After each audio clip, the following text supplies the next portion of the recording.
অনেক দিন থেকেই আমার একটা পাহাড় কেনার শখ, কিন্তু পাহাড়কে বিক্রি করে তা জানি না। যদি তার দেখা পেতাম, দামের জন্য আটকাতো না। আমার নিজস্ব একটা নদী আছে, সেটা দিয়ে দিতাম পাহাড়টার বদলে। কে না জানে পাহাড়ের চেয়ে নদীর দামই বেশি। পাহাড় স্থাণু, নদী বহমান।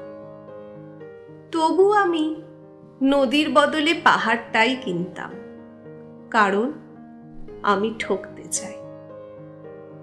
নদীটাও অবশ্য কিনেছিলাম একটা দ্বীপের বদলে।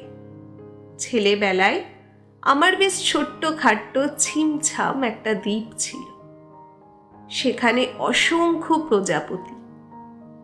শৈশবে দ্বীপটি ছিল আমার বড় প্রিয়।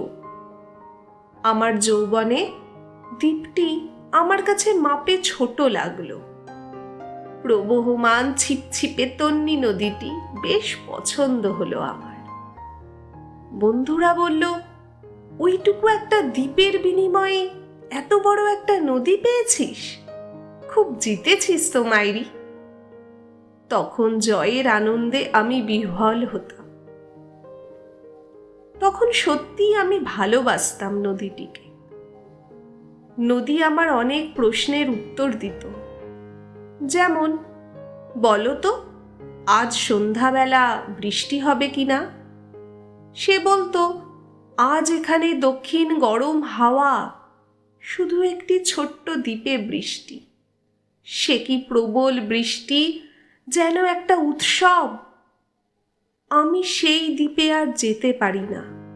সে জানতো, সবাই জানে, শৈশবে আর ফেরা যায় না। এখন আমি একটা পাহাড় কিনতে চাই। সেই পাহাড়ের পায়ের কাছে থাকবে গহন অরণ্য। আমি সেই অরণ্য পার হয়ে যাব।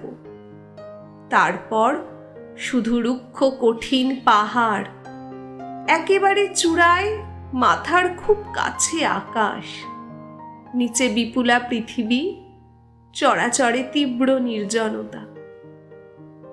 আমার কণ্ঠস্বর সেখানে কেউ শুনতে পাবে না। আমি ঈশ্বর মানি না, তিনি আমার মাথার কাছে ঝুঁকেও দাঁড়াবেন না। আমি শুধু 10 দিককে উদ্দেশ্য করে বলবো, প্রত্যেক মানুষই অহংকারী। এখানে আমি একা, এখানে আমার কোনো অহংকার নেই।